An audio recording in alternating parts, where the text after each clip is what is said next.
ஸ்தோத்திரம். இறுதியாக 17ஆம் வசனத்தில் வாசிக்கும் போது, தேவனே உமது ஆலோசனைகள் எனக்கு எத்தனை அருமையானவைகள், அவைகளின் தொகை எவ்வளவு அதிகம் என்று சொல்லுகிறார்.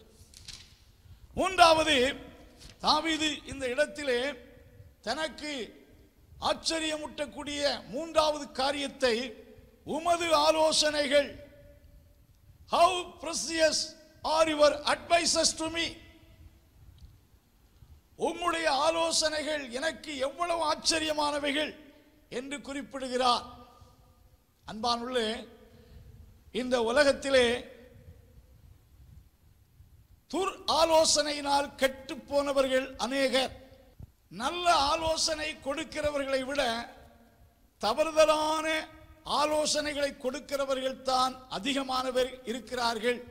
நம்முடைய ஆண்டவருக்கு ஒரு பெயர் ஆலோசனை கர்த்தா, ஆலோசனையில் ஆச்சரியமானவர். தேவனிடத்தில் அற்புதமான ஆலோசனைகள் உண்டு. உலகத்தில் வாழக்கூடிய ஒவ்வொரு மக்களுக்கும் காலத்துக்கும் சூழ்நிலைக்கும் ஏற்ற ஆலோசனைகள் தேவையாயிருக்கிறது. ஆண்டவர் ஆலோசனையில் ஆச்சரியமானவர். அவர் கொடுக்கிற ஆலோசனைக்கு நாம் கீழ்ப்படிவோம் என்றால் நம்முடைய பிரச்சனை எல்லாம் சால்வ் ஆகும். இன்றைக்கு பிசாசின் ஆலோசனைக்கு செவி கொடுக்கிறார்கள், மனிதருடைய ஆலோசனைக்கு செவி கொடுக்கிறார்கள். வாழ்க்கையில் ஒரு பிரச்சனை வந்தால் சுய ஆலோசனைக்கு இடம் கொடுத்து தங்கள் அறிவின்படி நடக்கிறார்கள். அங்கே தோல்வியை கண்டுகொள்கிறார்கள். தேவனுடைய ஆலோசனைக்கு ஒருவன் செவி கொடுத்தால் அவன் பிரச்சனையை எளிதாய் மேற்கொள்ளுவான். தேவன் நல்லவர், அவர் அற்புதமானவர்.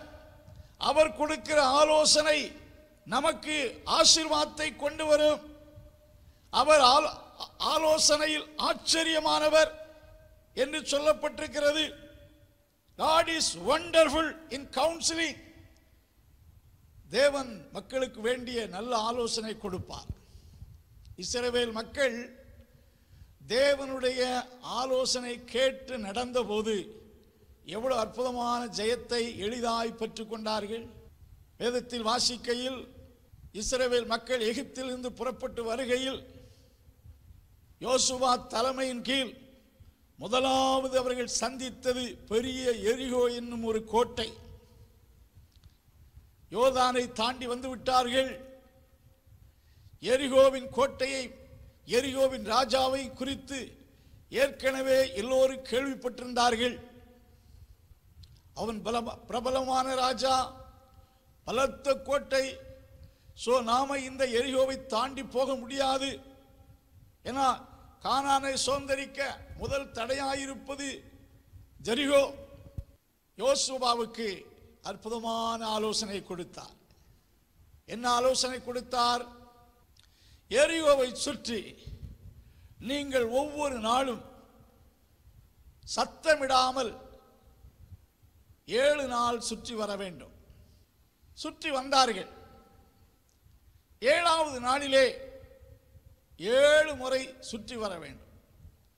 6 முறை சுற்றி வரும்போது மௌனமாய் வர வேண்டும். 7வது முறை சுற்றி வரும்போது எல்லோரும் ஆர்ப்பரிக்க வேண்டும். ஆசாரிகள் உட்பட எல்லோரும் 7வது முறை 7வது ரவுண்டில் ஆர்ப்பரிக்க வேண்டும்.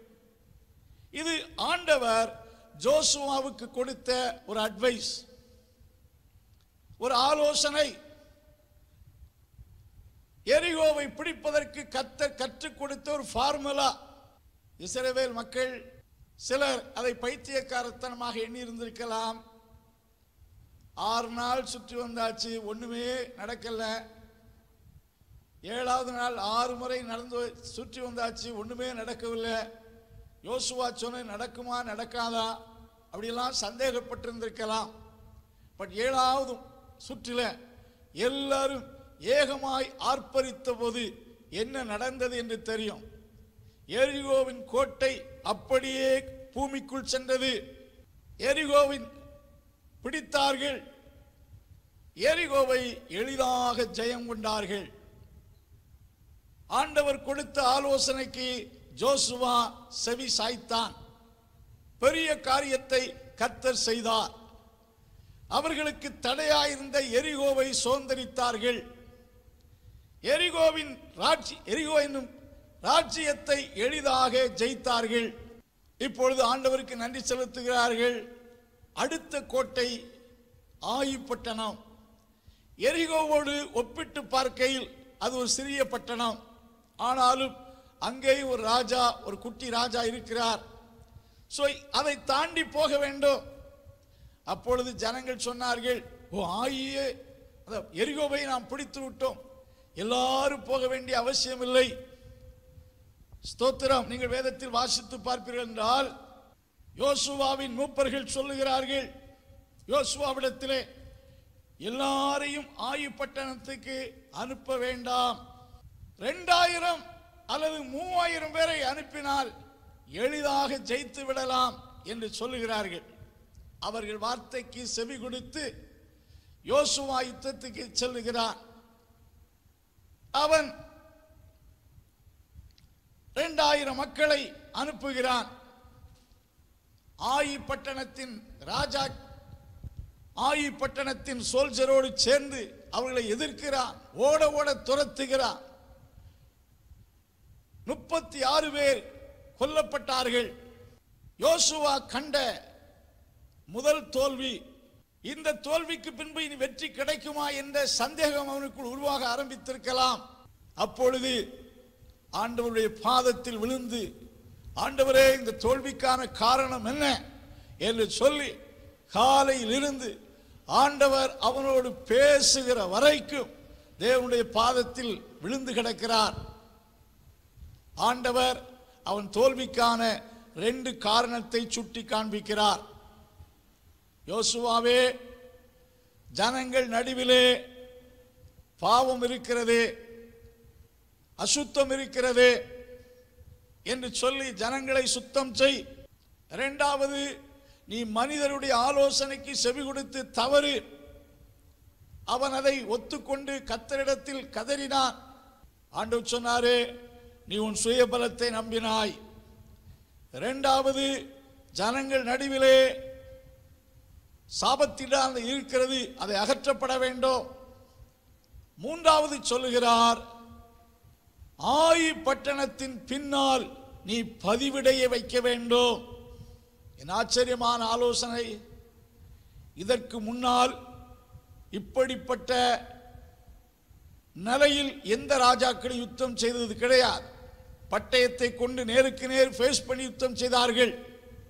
ஆனால் ஆண்டவர் யோசுவாவை பார்த்து சொல்லுகிறார், ஆயி பட்டணத்துக்கு பின்னாலே பதிவிடை வை, உன்னுடைய ஜனங்களை பட்டணத்துக்கு பின்னால் வை என்று சொல்லுகிறார். மறுநாள் கர்த்தர் சொன்ன ஆலோசனை கேட்டு பின்னால பதிவிடை வைக்கிறான். ஆயி பட்டணத்தின் கேட்டுக்கு முன்பாக யோசுவாவும் சில ஜனங்களும் இருக்கிறார்கள். ஆயி பட்டணத்தின் ராஜா நேற்றைய தினத்தை போல முந்தின நாட்களில் ஆயி பட்டணத்தின் ராஜா முந்தின நாள் ஜெயம் எடுத்தது போல இப்பொழுது ஜெயிக்கும்படிக்கு இவர்களை துரத்துகிறான். யோசுவாவின் குற்றத்தால் பின்வாங்கி ஓடுகிறார்கள்.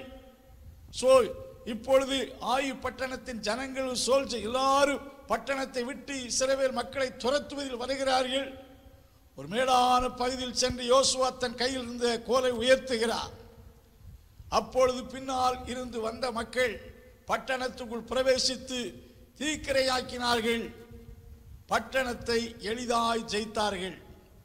இந்த 2 காரியத்திலும் ஆண்டவர் யோசுவாவுக்கு கொடுத்த ஆலோசனைக்கு கீழ்ப்படிந்த போது எரிகோவையும் ஜெயித்தார்கள், ஆயி பட்டணத்தை எளிதாக ஜெயித்தார்கள்.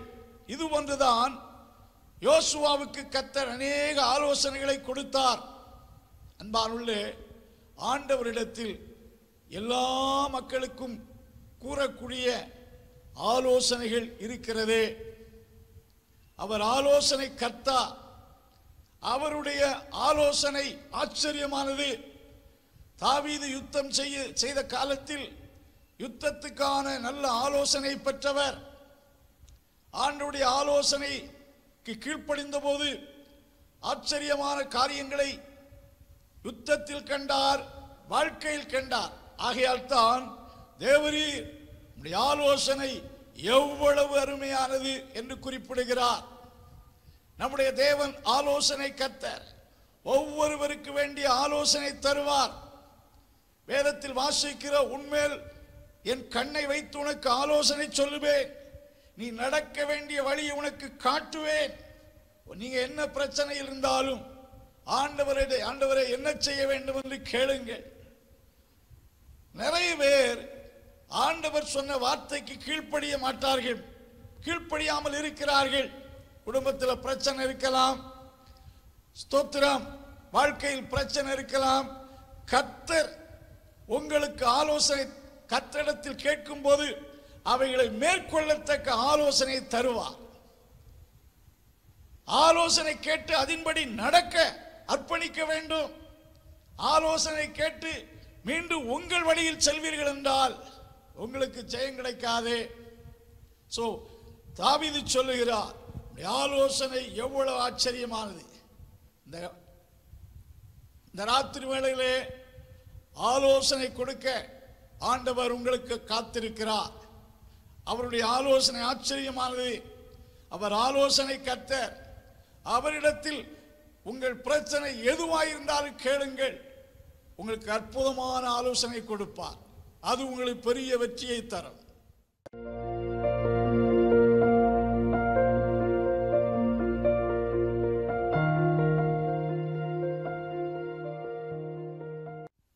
அன்புள்ள ஆண்டவரே, இந்த வசனத்தை கேட்ட ஒவ்வொருவரையும் ஆசீர்வதி. நல்ல ஆலோசனைக்கு கீழ்ப்படுகிறவர்களாக உம்முடைய அதிசயமான செயல்களை உணர்ந்து உம்மை துதிக்க உதவி செய். தேவ கிருபை வசனத்தை கேட்ட யாவரையும் ஆசீர்வதிக்க ஜெபிக்கிறோம். இயேசுவின் நாமத்தில் ஜெபங்கள் நல்ல பிதாவே, ஆமென்.